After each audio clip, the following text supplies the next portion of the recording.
Back out here on the 65 Mustang with the 289.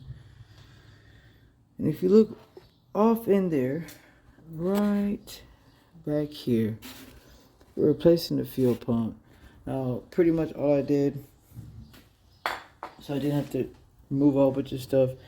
See, I got the power steering pump sitting here. I removed 2 bolts on the bracket. One I put back right here. There's a stupid bolt. It's this bolt. That bolt there. That was one. When you loosen it up, you're gonna get a little bit of water come out. There's another one. And there's a really long bolt. As you can see, I left it in here. I did this because it was in the way of my 2 fuel pump bolts, which are these. Okay, so my aftermarket fuel pump, this is it.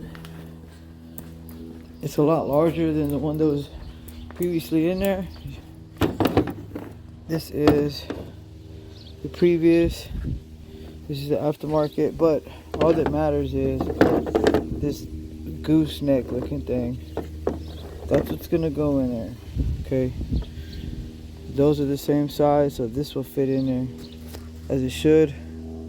It's just gonna hold more gas in it, so it doesn't work so hard when it's gonna get cut on.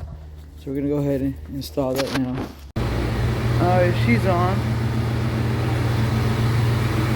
Sounds real good and sound. Last time it was leaking, no leaks.